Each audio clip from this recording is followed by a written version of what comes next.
നിർണായകമായ തെരഞ്ഞെടുപ്പിലേക്ക് ഒരു വർഷം മാത്രം ദൂരമുള്ളപ്പോൾ മുന്നണികളും പാർട്ടികളും എങ്ങനെയും പരമാവധി മണ്ഡലങ്ങൾ കയ്യിലൊതുക്കുന്നതിനുള്ള പ്രചാരണ പ്രവർത്തനങ്ങൾ ഏറെക്കുറെ ആരംഭിച്ചിട്ടുണ്ട്.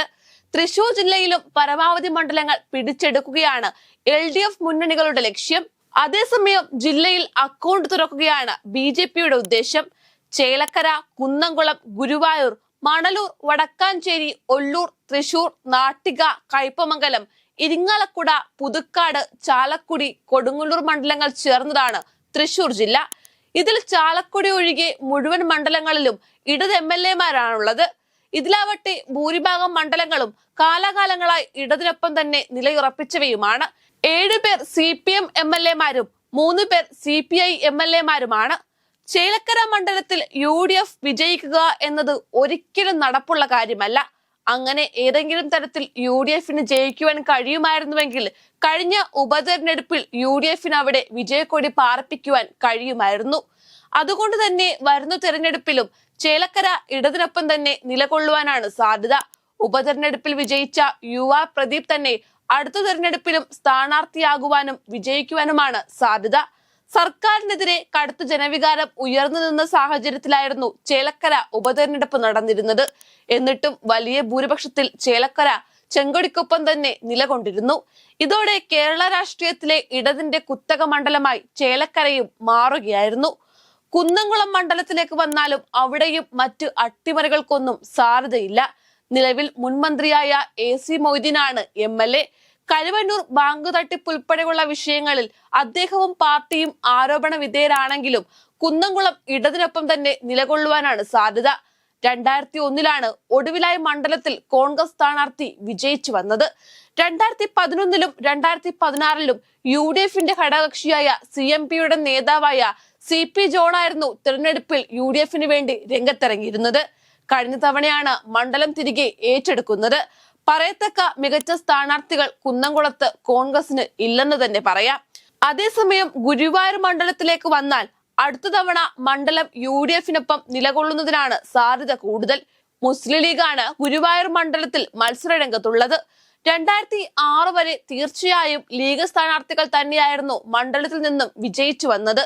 2006-ൽ KV അബ്ദുൽ ഖാദറിലൂടെയാണ് മണ്ഡലം CPM തിരികെ പിടിക്കുന്നത്. പിന്നീട് ഇതുവരെയും ആർക്കും CPM മണ്ഡലം വിട്ടു നൽകിയിട്ടുമില്ല. NK അക്ബറാണ് നിലവിലെ MLA. എന്നാൽ മണ്ഡലം ആകെ UDF-ന് അനുകൂലമായ വേരോട്ടമുണ്ട്. കഴിഞ്ഞ ലോക്സഭാ തിരഞ്ഞെടുപ്പിലും തൃശൂർ മണ്ഡലത്തിൽ തകർന്നടിഞ്ഞ കോൺഗ്രസിന് ജീവശ്വാസം നൽകിയത് ചാവക്കാട് ഉൾപ്പെടുന്ന ഗുരുവായൂർ മണ്ഡലമായിരുന്നു. അതുകൊണ്ട് തന്നെ മറ്റു അട്ടിമറികളൊന്നും നടന്നില്ലെങ്കിൽ ഗുരുവായൂർ UDF-നൊപ്പം തന്നെ നിലകൊള്ളും. മണലൂരിൽ CPM-ന്റെ മുരളി പെരുന്നെല്ലിയാണ് നിലവിൽ MLA. മണ്ഡലം രൂപീകൃതമായ 1957-ൽ CPM നേതാവായ ജോസഫ് മുണ്ടശ്ശേരി വിജയിച്ചതൊഴിച്ചാൽ 1996 വരെ തുടർച്ചയായ മണ്ഡലം കോൺഗ്രസിനൊപ്പം നിലകൊണ്ടിരുന്നു. പ്രമുഖ കോൺഗ്രസ് നേതാക്കളായ NI ദേവസിക്കുട്ടിയും VM സുധീരനും 3 തവണയാണ് മണ്ഡലത്തിൽ നിന്നും നിയമസഭയിൽ എത്തിയത്. 2006-ൽ മുരളി പെരുന്നെല്ലിയിലൂടെയാണ് CPM മണ്ഡലം തിരികെ പിടിക്കുന്നത്. എന്നിട്ടും മണ്ഡലം മാറി മാറി UDF-നും LDF-നും ഒപ്പം നിലകൊണ്ടു. കഴിഞ്ഞ 2 തവണയായി CPM-നൊപ്പം ഉറച്ചു നിൽക്കുമ്പോഴും കോൺഗ്രസിന് മണലൂർ എന്നത് വലിയ കടമ്പയൊന്നുമല്ല.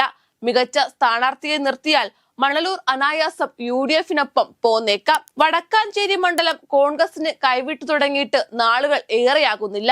കഴിഞ്ഞ തെരഞ്ഞെടുപ്പിൽ CPM വിജയിച്ചെങ്കിലും അതിനു തൊട്ടുമുമ്പ് കോൺഗ്രസ് ആയിരുന്നു മണ്ഡലത്തിൽ വിജയിച്ചു വന്നിരുന്നത്.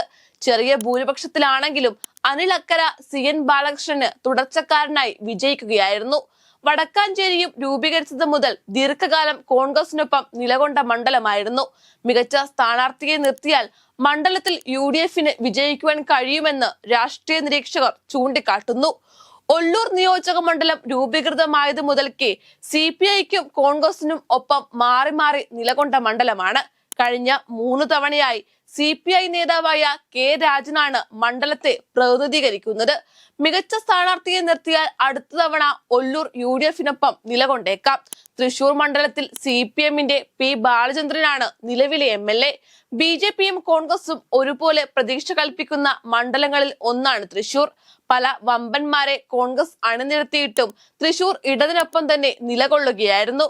കോൺഗ്രസ് സന്ദീപ് വാര്യരെ ഇറക്കി തൃശൂരിൽ അട്ടിമറി വിജയം നേടുവാനാണ് ലക്ഷ്യം വെക്കുന്നത്.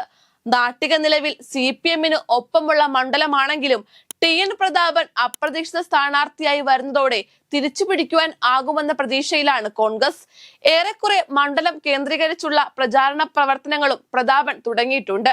കയ്പമംഗലം നിയോജക മണ്ഡലം നിലവിൽ CPI-യുടെ കൈകളിലാണ്.